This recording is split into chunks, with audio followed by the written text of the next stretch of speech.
Kashmir News Service presents.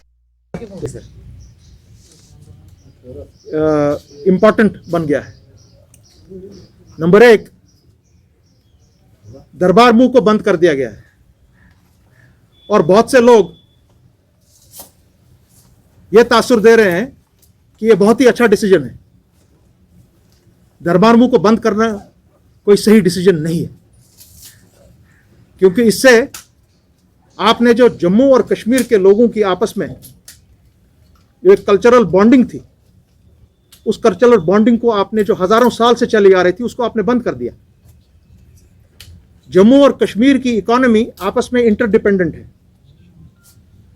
Kashmir को तो आपने मार मार के उसका हुलिया बिगाड़ने की कोशिश की है, तब भी वो नहीं बिगड़ सकता है। मगर आज आपने ये डिसीजन करके जम्मू की इकोनॉमी को क्रश कर दिया। यहां का बंदा वहां जाता था 6 महीने के लिए, वहां अपने डोगरा भाइयों के घर पे रहता था, वहां से वो यहां आते थे 6 महीने के लिए। सो एक कल्चरल बॉन्ड था हमारा जो हजारों साल पुराना था, वो एतमाद आपने आज तोड़ दिया इस चीज से। अब कुछ सालों के बाद हमको पता ही नहीं रहेगा कि जम्मू क्या है और उनको ये भी नहीं पता रहेगा कि कश्मीर क्या है। तो हम ये सवाल करना चाह रहे हैं कि मैंने सुना है कि 200 करोड़ रुपया इस पे खर्च हो रहा था, इसीलिए हमने इसको बंद कर दिया। अरे भाई साहब, जम्मू डिवीजन में कश्मीरी लगभग पूरे साल के लिए अगर आप देखा जाए तो 28,000 करोड़ का रेवेन्यू जम्मू को देता था। और जम्मू के लिए जो यहां से लोग जाते हैं उनके लिए तो वो टूरिस्ट बन के जाते थे।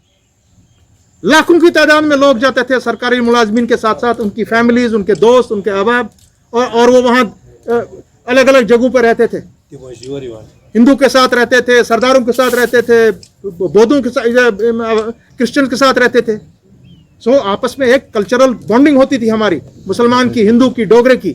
वो आज आपने बंद कर दी। आप कैसे कहते हैं कि आपने इकोनॉमिकली गलत फैसला लिया है, आपने एडमिनिस्ट्रेटिवली गलत फैसला लिया है, आपने सोशली फैसला गलत लिया है, और पॉलिटिकली ये फैसला बहुत गलत लिया है। अगर ऐसे फैसले लेने होते तो महाराजा ऐसी चीज नहीं करता। ये एक यूनिक स्टेट थी और एक यूनिक किस्सा था कि हमारा विंटर कैपिटल होता था और समर कैपिटल होता था।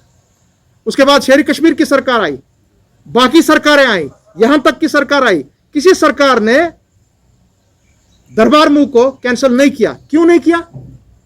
क्योंकि इसके साथ एक हिस्ट्री जुड़ी हुई है, इसके साथ यहां की सोशल ऑब्लिगेशन जुड़ी हुई हैं, पॉलिटिकल ऑब्लिगेशन जुड़ी हुई हैं, इकोनॉमिकली हम जुड़े हुए हैं एक दूसरे के साथ।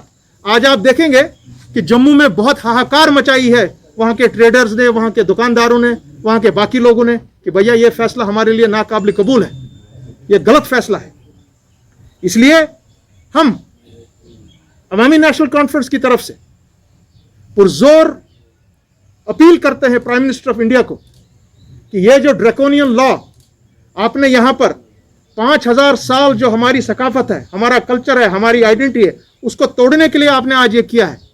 आज आपने वाकई में जम्मू और कश्मीर को कोशिश की है अलग अलग तोड़ने की। आपने एक तरफ लद्दाख को तोड़ दिया, कश्मीर से दूर कर दिया, आज आपने जम्मू को अलग कर दिया इस फैसले से। इस फैसले को मेहरबानी करके आप इस पर दोबारा नजरसानी करें और ये जो डिसीजन आपने लिया है, इस डिसीजन को आप रिवर्स कर दें। ये हमारा पहला बात मानने की थी। दूसरी बात जिस पर बहुत कम लोगों ने अभी तक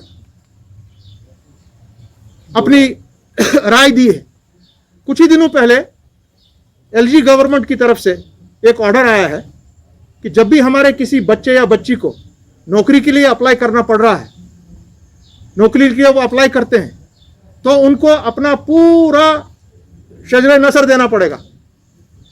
उनको बताना पड़ेगा कि उनका भाई कहाँ है, उनकी बहन क्या करती है, उनके माँ बाप क्या करते थे, उनके बैंक अकाउंट्स कहाँ हैं, वो अगर ट्रेवल करते थे स्टेट में या स्टेट के बाहर वो कहाँ जाते थे, उनका किसी सियासी जमात के साथ या किसी टेररिस्ट ऑर्गेनाइजेशन के साथ या किसी बैंड ऑर्गेनाइजेशन के साथ उनका कोई रिश्ता था या नहीं था, वो उनको बताना है।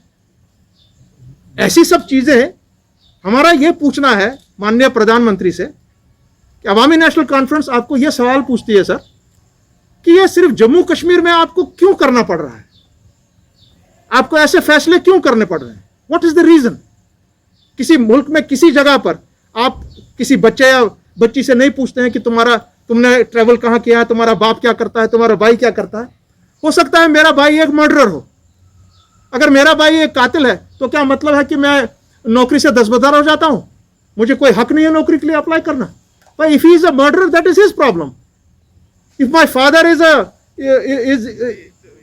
has some association with any this what you call these organizations which are banned organizations, how am I concerned?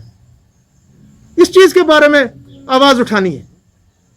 और हम दोबारा फिर से मैं प्राइम मिनिस्टर से डायरेक्ट अपील करता हूं आपके चैनल्स के थ्रू कि ऐसे फैसलों को मत आप जम्मू कश्मीर में इंप्लीमेंट कीजिए। आपने तो हाल ही में हमारे साथ जो मीटिंग आपने की दिल्ली में, आपने तो कहा हमको दिलों की दूरियां दूर करनी है, हमको रास्ते अपने नजदीक करवाने एक दूसरे से।